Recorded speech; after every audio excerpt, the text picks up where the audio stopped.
Bonjour Marie-Laure et merci beaucoup d'avoir accepté mon invitation. Bonjour Solène, merci à toi.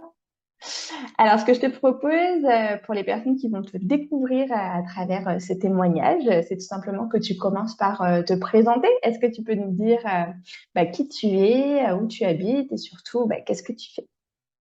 Alors, je m'appelle Marie-Laure Baudet, je suis hypnothérapeute, je suis basée dans le Val d'Oise, à côté d'Enghien-les-Bains, et je suis la créatrice d'Hypnophile.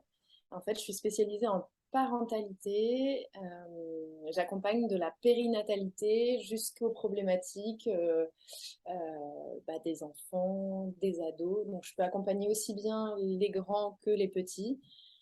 Partant du principe qu'une difficulté euh, euh, que nos enfants peuvent rencontrer, ça impacte aussi forcément toute la famille. Et donc voilà, c'est un accompagnement sur toutes ces étapes-là, depuis le projet d'enfant, grossesse, vécu d'accouchement, enfance, adolescence, famille au sens large. Mhm. Et est-ce que tu peux nous expliquer pourquoi tu as choisi peut-être déjà de devenir hypnothérapeute et puis ensuite de te spécialiser dans la périnatalité? Alors, effectivement, c'est une reconversion. Avant, j'étais dans le design textile et j'étais déjà dans les articles de puériculture, donc déjà autour de l'arrivée de l'enfant dans la famille.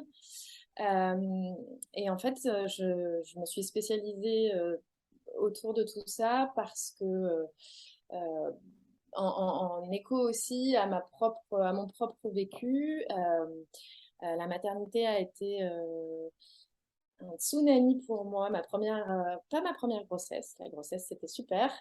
Mon premier accouchement a été un tsunami dans ma vie de femme, dans ma vie de parent, du coup, de devenir parent, dans la vie de mon couple à l'époque. Euh, voilà, donc en fait ça a impacté tellement que c'était une volonté pour moi de pouvoir trouver un outil qui permette à d'autres peut-être d'alléger ou peut-être d'aller un peu plus vite ou voilà de se sentir mieux en tout cas dans sa parentalité. Voilà, et l'hypnose est un outil super, notamment l'auto-hypnose, parce que c'est vraiment quelque chose que je souhaite partager et transmettre au travers des accompagnements que je fais pour permettre, que ce soit aux enfants ou aux parents, d'être en autonomie et de pouvoir justement mieux apprendre comment on dit, gérer leur tracas ou leurs difficultés en fait. Mhm. Ok, super, merci de nous avoir donné plus de détails. Et du coup, est-ce que tu peux nous raconter la situation dans laquelle tu étais avant qu'on démarre notre accompagnement ensemble il y a un peu plus d'un an, du coup? Bah oui, il y a un peu plus d'un an, j'avais ouvert mon cabinet déjà depuis un an et demi à peu près, parce que je me suis installée pendant le Covid, évidemment. Oui, ça faisait un an, c'est ça. J'avais ouvert le cabinet depuis un an. Euh, et je sentais que j'avais besoin de développer évidemment mon activité, faire venir plus de clients, mais en fait j'avais aussi besoin de structure et de...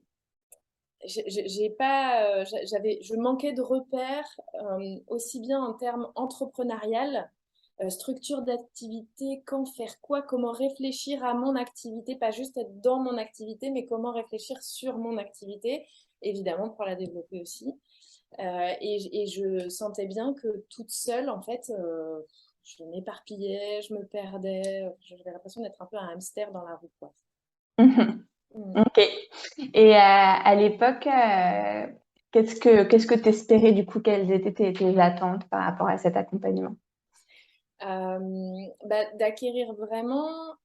Alors, j'avais une attente qui était, moi, motivationnelle. C'était de me dire que le fait qu'on se voit tous les mois, de savoir que j'étais pas toute seule, quand quelque part j'avais des comptes à rendre, en fait, enfin voilà, si je voulais pas ne rien avoir à te dire le mois d'après.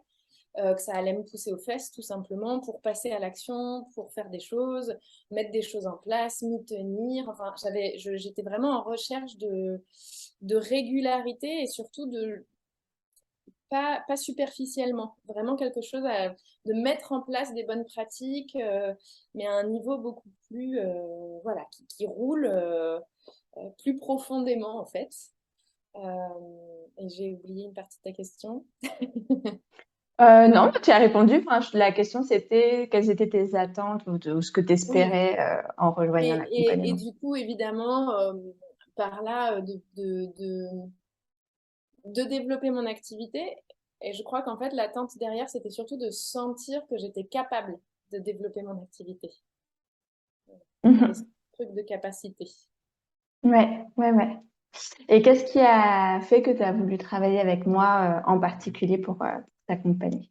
Alors moi, je t'ai découverte sur un sommet que tu avais organisé Mhm. et à laquelle moi, j'avais souscrit pour la boîte à outils. Et comme j'étais vraiment à la recherche de quelque chose de pragmatique, j'étais pas tant sur le développement personnel. Voilà, j'avais envie de choses aussi qui prennent une dimension concrète. Euh, ça m'a beaucoup, beaucoup attirée. Et puis, bah, en fait, quand j'ai cherché, puisque je m'étais renseignée auprès d'autres coachs aussi, et le fait d'avoir échangé avec toi, d'avoir senti, bon, c'était une question de feeling aussi et d'énergie. Euh, mais le côté, voilà, la façon dont tu présentes le côté durable des choses, le côté orienté féminin aussi, enfin, tout ça, c'est des choses qui me parlaient. Mhm. Voilà, ça m'a décidé. Ok. Et comment est-ce que tu as trouvé l'argent pour investir dans l'accompagnement? Hmm, euh, il y a eu plusieurs étapes parce que le parcours pendant l'accompagnement a été un peu euh, différent. Écoute, c'était aussi un pari que je faisais avec moi euh, en me disant justement que comme ça allait me motiver, ça allait développer mon activité, donc j'allais faire en conséquence rentrer du chiffre parce que de toute façon, il allait falloir pouvoir régler les factures du coaching. Donc, j'étais plus en forme de pari et d'investissement sur moi en me disant, OK, ouais, ben, je vais pouvoir le faire. Voilà, après, ça a un petit peu fluctué. J'étais en dents de scie, mais quelque part, ça m'a toujours aussi boosté, puisque, comme tu le sais, du coup, j'ai dû, au cours de l'accompagnement, reprendre une petite activité à côté en complément. Mais je l'ai toujours. Enfin voilà, c'était plus une motivation en fait d'aller chercher justement comment faire pour pouvoir investir ce coaching quoi. Mhm. Mhm. Et est-ce que tu veux raconter, t'es pas obligé, hein, mais on coupera si jamais t'as pas envie. Est-ce que tu veux raconter la vente de ta voiture? Parce que je trouvais que Ah oui, c'était c'est vrai. une bonne illustration de la façon dont tu t'es donné les moyens de faire l'accompagnement alors que tu n'avais pas forcément les sous de côté ou que ton activité générait pas un surplus de profit tel que tu pouvais voilà, J'avais tout investir d'un coup. j'avais oublié le détail de la vente de la voiture. Ben en fait, ça faisait vraiment partie du pari que je prenais envers moi et surtout enfin, je pense que énergétiquement en fait ça recroisait plein de choses parce que la vente de cette voiture symbolisait le fait de pouvoir générer de l'argent évidemment et donc de me dire ok donc bah tant pis je ferai sans ou je me débrouillerai je ferai à vélo je ferai en transport mais après en fait je veux le faire je veux m'engager et en fait, énergétiquement aussi, cette voiture, symboliquement, était une compensation, enfin, était la voiture familiale qu'on avait achetée conjointement avec le papa de mes enfants. Mais nous avions divorcé depuis et tout ça. Et donc, c'était un élément qui restait. Euh, donc, en fait, le fait de m'en séparer et de pouvoir récupérer de l'argent pour pouvoir investir sur moi, c'était vraiment une espèce de vase communicant symbolique qui était très chouette. Bon, j'ai dû racheter une voiture quand même derrière parce qu'en fait, la vie sans voiture, là où j'habite, c'est compliqué. Mais j'ai racheté une beaucoup plus petite voiture et voilà, en attendant, ça m'a permis de quand même pouvoir Mhm. voilà, travailler avec toi. Ouais.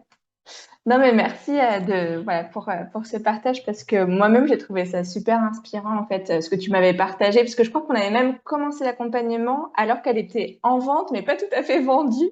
Et Oui, du coup, oui. on en avait parlé lors d'une séance, voilà, de ce qu'on peut mettre en place pour appeler l'univers et faire en sorte que, parce que ça avait mis un peu de temps. Mais voilà, j'avais trouvé ça hyper inspirant de se dire, waouh, bah, en fait, ouais, Marie-Laure, tu vois, elle se donne vraiment les moyens au sens littéral du terme, quoi. Et j'avais voilà, trouvé ça super inspirant. Donc, voilà, je trouvais ça chouette qu'on puisse raconter cette anecdote. Du coup, donc, on a beaucoup parlé de bah, avant l'accompagnement. Maintenant, bah, je te propose que tu partages un peu bah, ce que tu as vécu au cours de ces 12 mois. Donc, quelles ont été les étapes que tu as pu franchir et puis les résultats que tu as obtenus à l'issue de notre travail.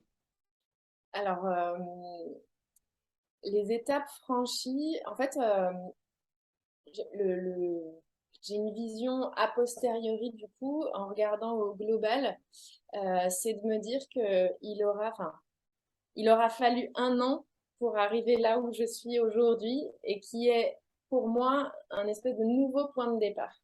Mais je Mhm, pense que j'avais besoin de ces un an de maturation avec toi, avec ces rendez-vous mensuels, pour faire et mettre en place, pas que au niveau, pour le coup, pragmatique, technique des choses, parce qu'en fait, on a déjà, euh, en fait, pour raconter celles et ceux qui vont regarder, je suis partie dans plusieurs directions en fait pendant l'année. J'allais jusqu'au bord et au moment de mettre en place le truc, je reculais et puis je développais. Non, c'est parce qu'en fait, c'était pas tout à fait ça. Et puis du coup, je reprenais une autre offre où on travaillait dessus. Et puis en fait, je faisais machine arrière. Et en fait, le fait d'avoir été suivi par toi pendant un an et d'avoir eu ces rendez-vous, ça m'a obligé moi de m'observer aussi dans ce que je faisais, dans ce que je mettais en place, ce que je n'arrivais pas à mettre en place. Euh, et donc, c'était la gestation de prise de conscience qui sont arrivées au terme des un an d'accompagnement avec toi, en fait. De me mhm, dire, OK, donc si là, pendant un an, bon, il y a quand même pas mal de choses que j'ai mis en place, et en fait, il y a beaucoup de choses qui sont là, elles sont plantées, et maintenant, elles vont pouvoir germer. C'est-à-dire que j'ai le sentiment que les résultats que j'attendais d'avoir au fur et à mesure de l'accompagnement, en fait, je vais pouvoir les avoir maintenant parce que les prises de conscience au terme des un an d'accompagnement, elles m'ont permis notamment là cet été de travailler mon mindset vraiment plus. En fait, voilà, j'ai levé des blocages spectaculaires et c'était super. Et je pense que enfin, je suis pas sûre. En fait, je ne sais pas, on ne saura jamais, mais je pense que c'est vraiment lié au fait d'avoir eu cette régularité avec toi et ton regard aussi, parce on a échangé là-dessus, sur les questions que je pouvais me poser. J'avais besoin de ton feedback. Ça, mais c'était vraiment, qu'est-ce qui fait que je me sens comme ça, ou qu'est-ce qui fait que j'arrive pas à mettre ça en place, qu'est-ce qui fait que. Et donc voilà, donc en fait, tout ce qu'on a vu, en fait, je pense que je vais me refaire le coaching en autonomie maintenant toute seule, avec tous les outils. Et je pense que la deuxième couche, elle va dépoter euh, parce que j'avais besoin de ce temps-là, euh, voilà, pour implémenter, infuser, tu vois, et découvrir en fait ce qui bloquait pour moi. mhm. Et est-ce que tu as envie de d'écrire un petit peu du coup cette toute dernière, enfin ou ces toutes dernières prises de conscience et ou de nous partager le plus grand changement que tu sens avoir vécu grâce à l'accompagnement? Alors, les dernières prises de conscience, en fait, elles sont liées à mon rapport à l'argent, qui est pourtant un sujet, avant de commencer le coaching avec toi, que j'avais l'impression d'avoir déjà retourné dans tous les sens. J'avais déjà acheté des programmes en plus en ligne, tu vois. J'avais déjà réfléchi là-dessus. J'avais déjà... et en fait, tout est question de... Ma plus grande prise de conscience, c'est vraiment que tout est question de mindset. Enfin, pas que. Mais déjà, en fait, c'est la base. Et que je me rendais pas compte que j'essayais d'avancer, mais avec le frein à main, en fait. Mhm. Et ce frein à main, et donc cette prise de conscience, en fait, qui était en lien avec des loyautés familiales, des choses. Et pourtant, je te dis, j'avais l'impression d'avoir déjà pensé, réfléchi, j'avais déjà couché sur le papier, j'avais déjà. Mais en fait, là, je l'ai fait, j'ai décidé de prendre le taureau par les cornes et suite à notre accompagnement, j'ai dit, OK, le sujet, c'est ça, il est là. Je vais aller le travailler par le corps, j'ai fait du shiatsu, j'ai fait plein de trucs, j'ai vraiment décidé, voilà. Et donc, ça m'a ouvert un champ, si tu veux, de me dire, OK, maintenant c'est possible. Maintenant, c'est OK pour moi d'être visible, c'est OK de rayonner, c'est OK qu'on m'entende, c'est OK. D'ailleurs, je ne sais pas si tu as vu, j'ai vu des vidéos encore sur Instagram hier. Battre le fer tant qu'il est chaud, c'est pas parfait, je m'en fous, je le fais. Tu vois, et maintenant, en fait, tout ce qu'on s'est dit pendant un an, maintenant, c'est OK pour moi de le faire. Mhm. Je sais pas. Ma plus grosse prise de conscience, c'est ça, c'est de me dire, en fait, j'ai le droit, je suis puissante, en fait. De connecter à ma puissance et de la mettre au service de mon activité, que ça se voit, que ça se sache, que, tu vois, et que je me plante, et tant pis. Enfin, voilà. Voilà. Tout ça, c'est ça qui a beaucoup bougé, en fait. Non, mais en tout cas, c'est super de t'entendre parler comme ça et puis effectivement, voilà, on sent que le feu est là quand on te voit en parler maintenant. Bon, après, les personnes qui vont voir la vidéo vont pas voir l'avant-après. Moi, je l'ai dans ma tête. Mais je trouve ça super chouette aussi de recueillir ton témoignage pour dire que bah, c'est pas parce qu'on se fait accompagner que c'est une baguette magique et que tout ira, enfin voilà, tout devient rose et tout marche. Voilà, un accompagnement, c'est pas, on donne pas la recette du truc tout cuit qui marche à tous les coups. Voilà, c'est beaucoup d'échanges en fait, et puis la personne avance à son rythme et par rapport à ce que qu'elle est prête et par rapport à ce qu'elle est prête à faire et à accueillir aussi. Et en fait, c'était beaucoup ça, tes dernières prises de conscience. Et là, quand tu as fait l'image de l'ouverture et parce que, ouais, c'est vraiment ça maintenant que tu incarnes, quoi. Tu es prête à passer au prochain niveau. Il t'a fallu, enfin, tu as eu l'intention au moment de t'inscrire à l'accompagnement, parce que c'était ça, le but, entre guillemets. Puis au final, il y a eu un cheminement pour être vraiment prête à accueillir et prête à te mettre en action et c'est super. Enfin, je suis hyper enthousiaste pour toi pour les prochains mois, les prochaines années. Ah, merci. Voilà. Qu'est-ce que tu voudrais dire aux personnes qui regardent ton témoignage et qui hésitent à se faire accompagner, que ce soit d'ailleurs par moi ou par quelqu'un d'autre, mais qui sont voilà, dans la situation dans laquelle où toi tu étais il y a un an, donc elles ont voilà, démarré leur activité ou pas tout à fait encore, puis elles hésitent à se dire bah, est-ce que je continue à faire toute seule ou est-ce que je me fais aider?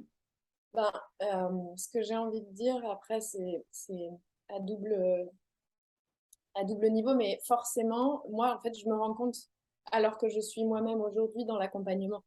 Donc, en fait, je suis cet autre que parfois on vient voir pour dépasser quelque chose, tu vois, ou pour avancer, ou pour, voilà, ou pour lâcher des choses. Même si moi, c'est plus thérapie que développement d'activité, mais je crois que de toute façon, voilà, tout est tout. Seul, tu vois, c'est ce que je disais. En fait, j'ai déjà réfléchi moi toute seule sur plein de trucs, mais je pense qu'à un moment, il y a besoin de faire le ping-pong. Il y a besoin d'avoir un feedback, il y a besoin, enfin, il y a besoin. Il peut ne pas y avoir besoin, mais ça va quand même plus vite, c'est quand même plus intense, c'est quand même.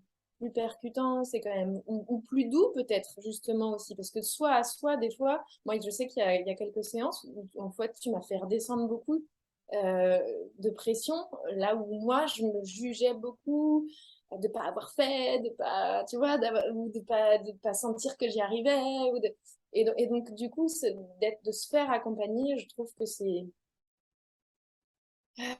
essentiel, enfin c'est essentiel. Euh, Ben ouais, ça paraît. En fait, ça me paraît même plus tout à fait possible. Tu vois, peut-être que. Enfin, en fait, c'est comme une hygiène. J'ai l'impression que c'est un truc. Et d'ailleurs, que j'écoute des podcasts, quand je vois des coachs comme toi, en fait, toi aussi, tu te fais accompagner, toi aussi, tu te fais. En fait, et donc, bah, j'ai vraiment le sentiment que c'est comme ça que ça marche. Mhm. C'est comme ça qu'on grandit, c'est comme ça qu'on regarde au-dessus, c'est comme ça qu'on accède au niveau d'après, c'est comme ça que. Enfin, c'est vraiment comme ça que je le ressens aujourd'hui, tu vois. Ça me paraît bah, normal et je regrette pas du tout. Vraiment, quand bien même, tu vois, ça n'a pas toujours été facile à la fin du mois de me dire, OK, j'y vais, mais je le tiens, et ben ouais, et ben merci à toi et merci à moi de m'être accordé ce truc-là. Euh, Parce qu'il fallait ça. Non, je trouve que ouais, se faire accompagner, c'est vraiment, vraiment la bonne idée. Mhm. Et est-ce que tu as un mot de la fin, quelque chose que tu souhaites rajouter Bah, juste, tu vois, par exemple, le fait que j'ai vraiment l'intention de me refaire notre coaching grâce à tous les éléments que tu as partagés, tous les workbooks, toutes les vidéos et tout ça. En fait, je vais me le refaire une deuxième fois.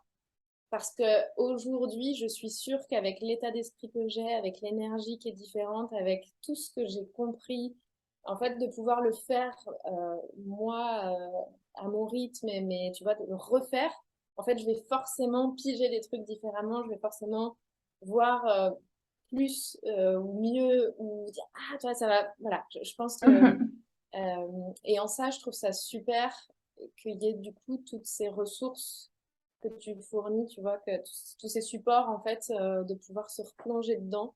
Mhm. Euh, voilà. Ouais, ouais, ouais, c'est clair et c'est ça aussi l'intention hein, dans les accompagnements, c'est que ce soit utile pendant, mais que derrière il y a aussi une boîte à outils dans laquelle on peut, enfin sur laquelle on peut s'appuyer. C'est vraiment fait pour, donc je suis d'autant plus ravie que voilà que ce soit déjà à l'agenda. Souvent les clients elles disent, ok, bah je reprendrai si jamais au cas où, mais ouais, ouais, non, c'est top. Ben, merci beaucoup. Pour ton partage, pour ton authenticité. Et puis, bah, comme je disais, longue vie à ton activité, plein de belles choses pour la Merci. suite. Merci, merci. Merci à toi.